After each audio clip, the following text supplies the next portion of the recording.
In this video, part of the series, we will talk about the interference. Uh, and we will specifically will talk about interference of light.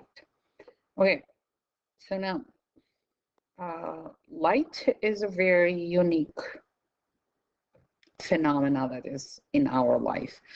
And even though that we have studied light a lot, still there are things on it that we cannot find a full, a convincing answer.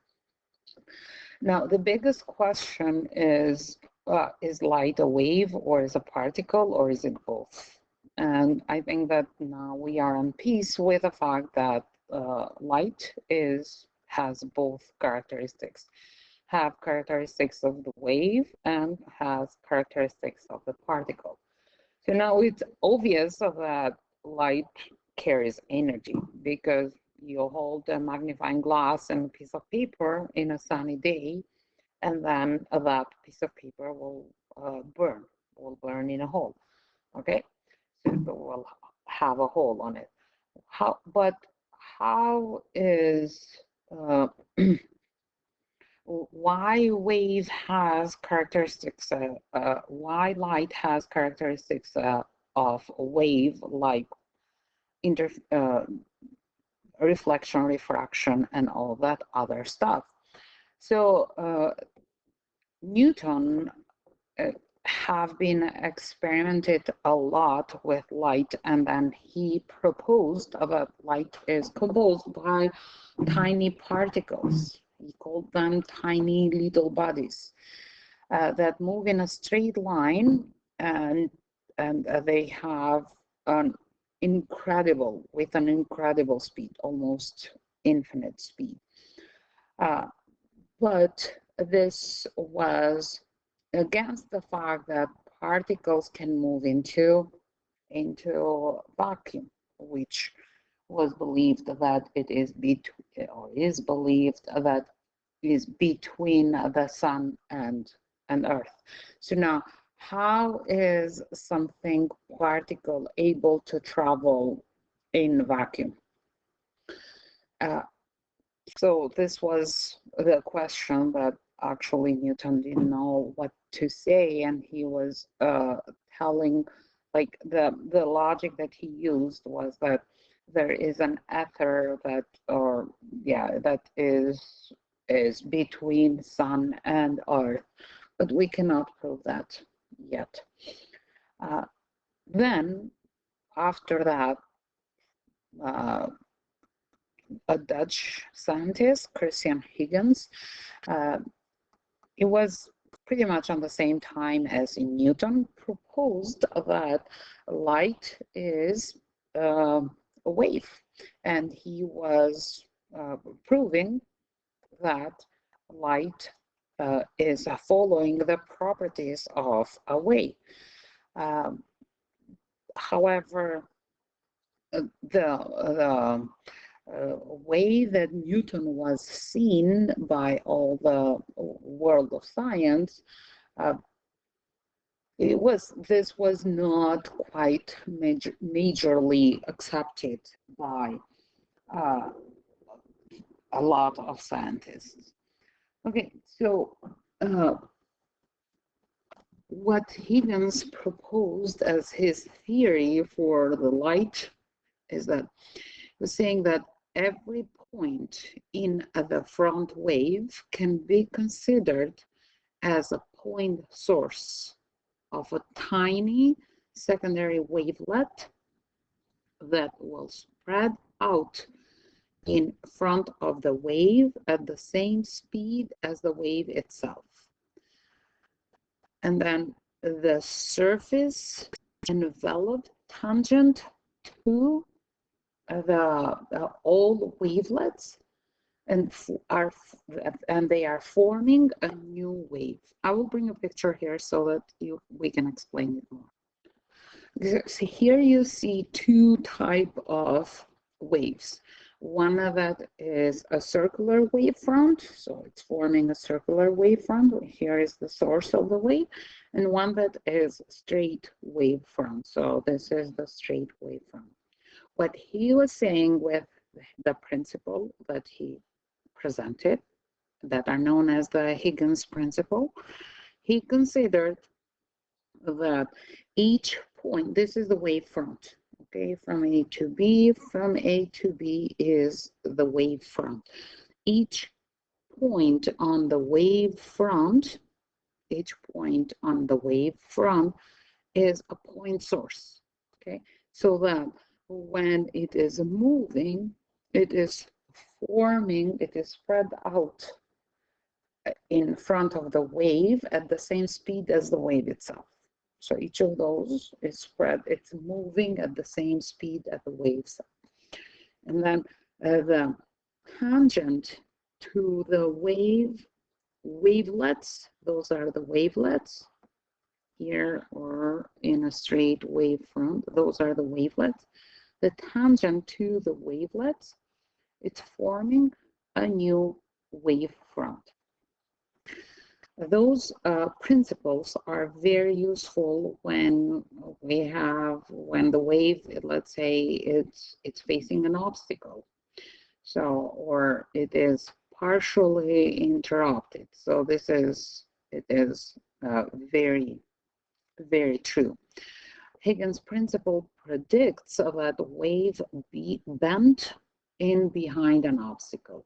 The bending of the wave, it's known as a diffraction, okay? So bending of a wave is known as diffraction.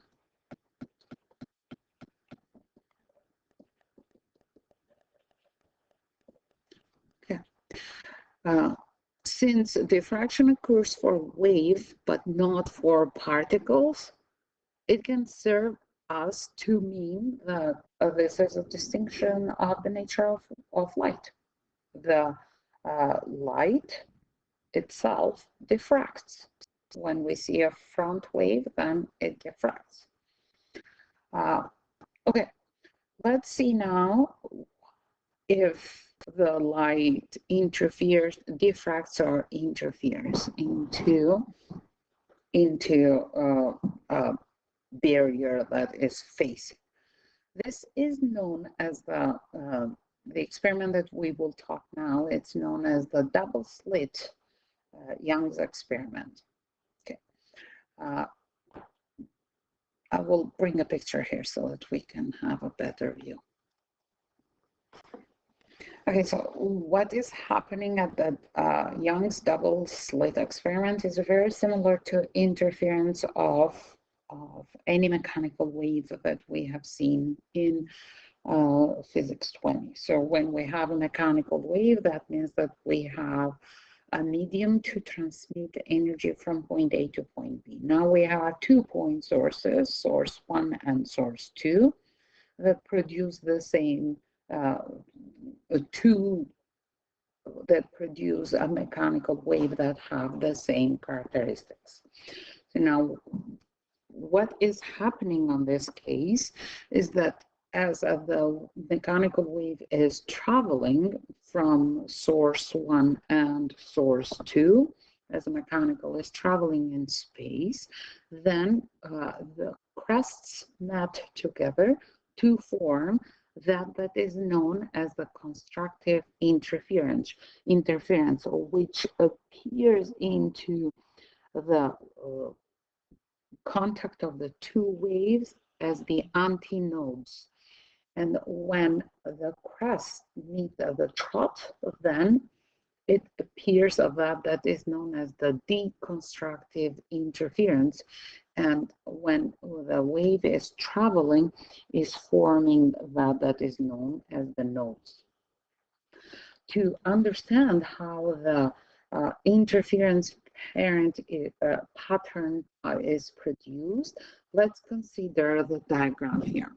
Okay, let's consider this diagram here, which is 2 sources that have the wavelength of lambda. And what is the wavelength? Is the distance between the two crests. Okay, so this is lambda, the same wavelength, and they are from two vibrating sources, source 1 and source 2. And uh, they travel together, and then when they meet, this is the path length. Okay, when they meet at a point P here, what we see is that they meet at either maximum or minimum. And on this case, what will happen is that the waves will amplify to form that is known as the constructive interference. Okay, so every constructive interference is happening when the difference between, because you may have here a source 2,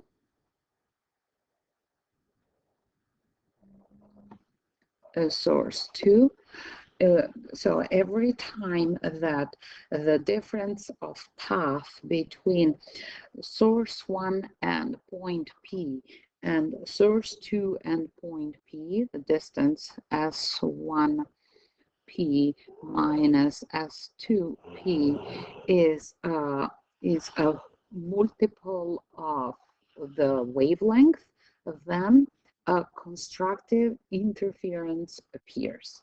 So in this case, what we see is that it is 1, 2, the difference between S1P and S2P is 2 lambda, which is a whole number.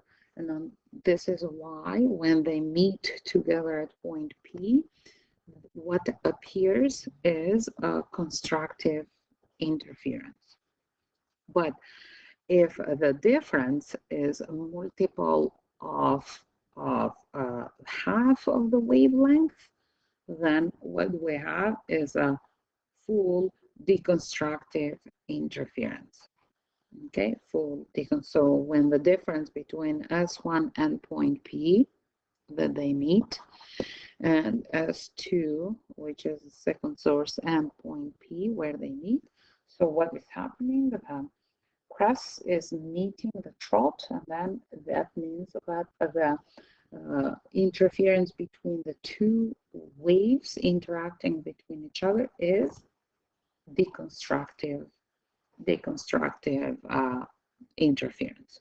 So, and this will result into nodes, while this one here will result in antinodes. Okay, so in the Young's double-slit experiment, the diagram seems something like this, where we have a source where the light or the wave is produced, and based on the Higgins principle. And then what we are doing here, we are making sure that we have one wavelength, and then 2 slits are immediately after that. And what do we see is that the light is forming a pattern that looks like this, where the constructive interference appears at this that is known as the maximum. And then you have a deconstructive interference. So you have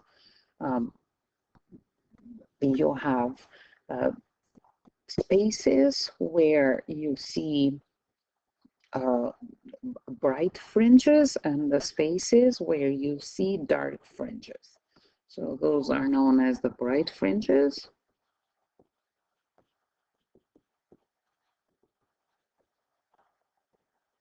And where the minimum is known as the dark fringes.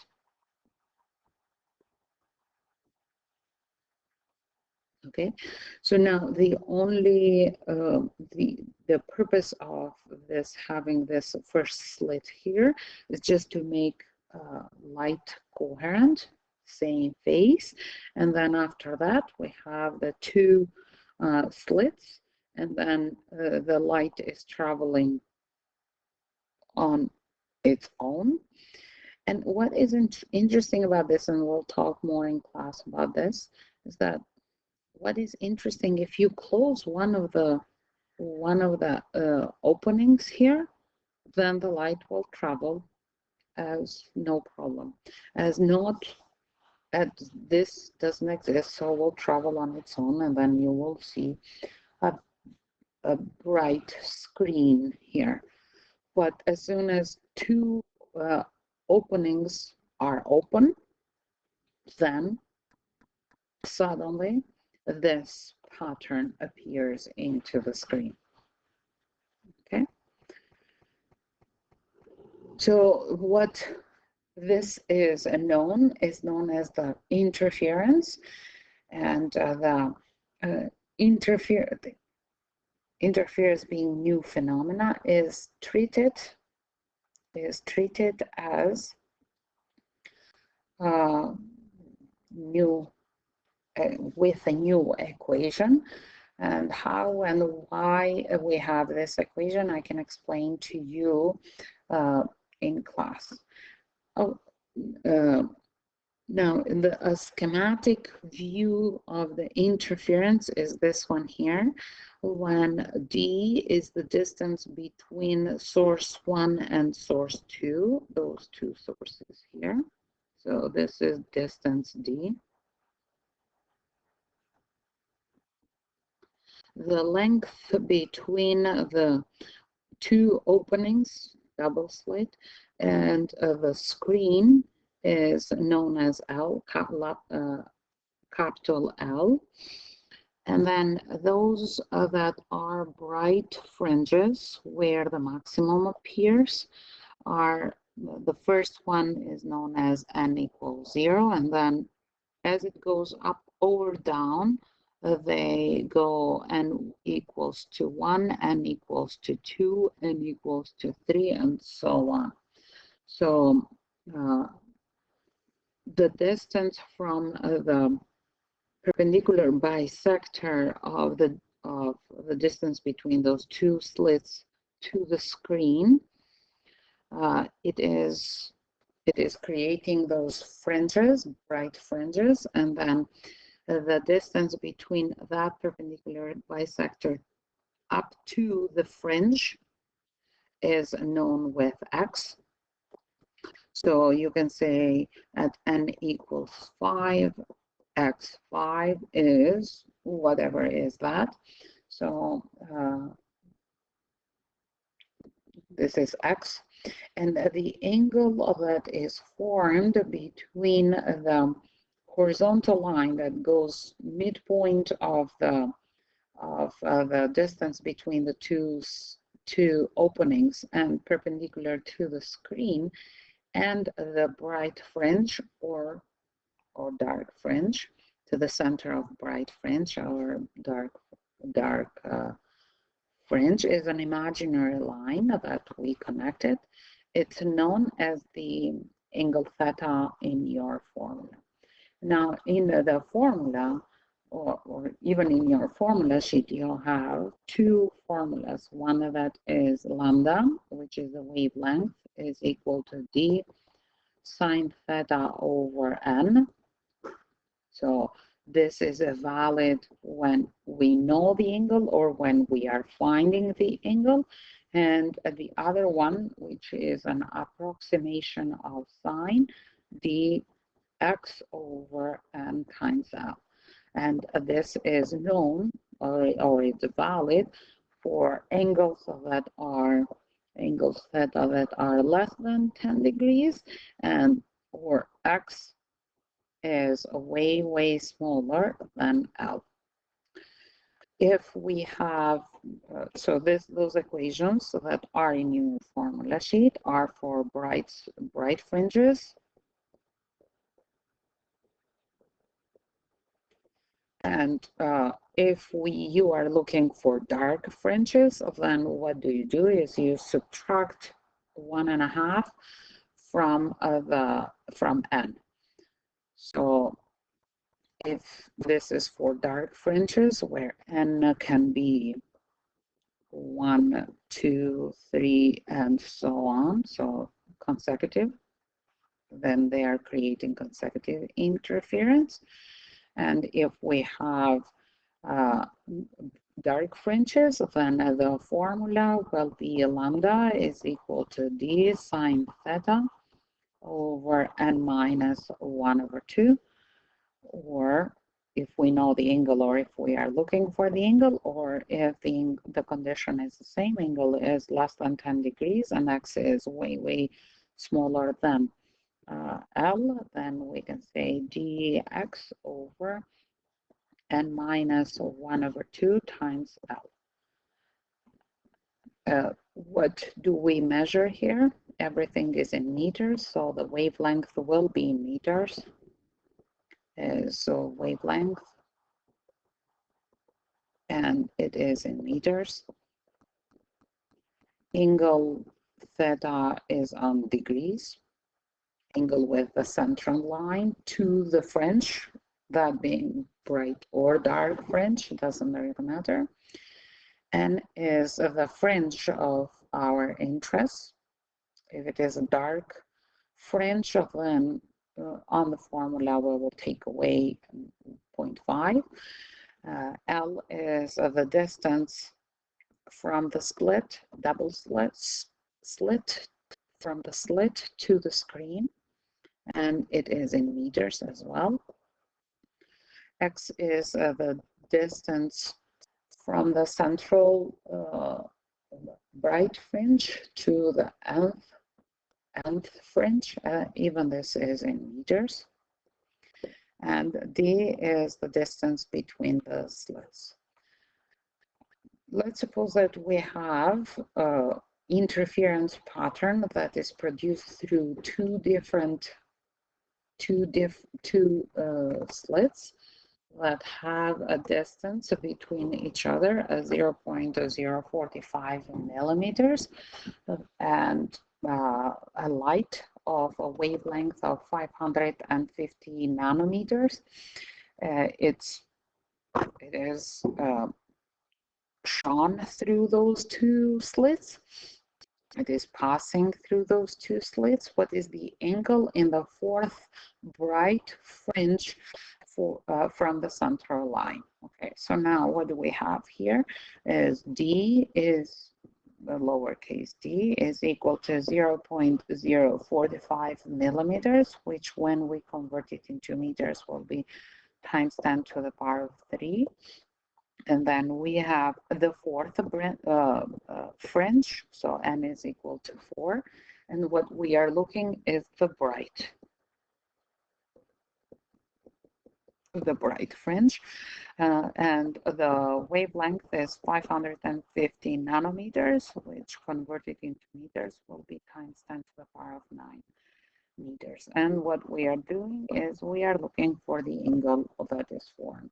So since we are looking for the angle, and this is the rule, looking for the angle or the angle given, then use lambda is equal to d sine theta over n, and n because it is a bright spot, a bright fringe, sorry, then angle theta will be inverse of the lambda times n over d, and we will have angle theta as 2.8 degrees. So as you see, the angles are not that large angles that we are dealing with. However, it's a fun pattern to see. If we take a look now to another one, when a student is completing a Young's double-slit experiment, and the distance between the central fringe, and the seventh nodal means not a dark fringe. The seventh nodal is 6.0 centimeters. When the screen is located 3 meters from the two splits, what is the separation? The separation in micrometers when and what is the wavelength? Okay, when the separation is this, what is the wavelength? Okay, so let's sort what is given here. So what is given is x is equal to 0.060 meters. Length is 3.0 meters. Even when you see those two, then you can say that x is way smaller than the other one, but the clue is that they're not giving you the angle. D is 220 times 10 to the power of -6 micrometers, and we are dealing with the 7 fringe. However, since we have nodal, so 7 nodal means that is the dark spot, and we are looking for lambda. So now the formula that we will use will be dx over n minus 1 over 2 times L is equal to lambda, because again, the angle is not given, or they are not looking, nor they are not looking for it, and we have a dark spot. So 220 times 10 to the -6 times 0.060 over 7 minus 1 over 2, which is 0.5, times 3 meters. So lambda is 6.67 times 10 to the power of -7 meters, or in nanometers is 676. Okay, so the key on the equation of the are you using the Young's double slit is to understand what is happening in the Young's double slit experiment, and then to know which formula you must use. Because on this case, when we have an interference parent that is formed on the screen when helium neon laser with a wavelength of 632.8 nanometers.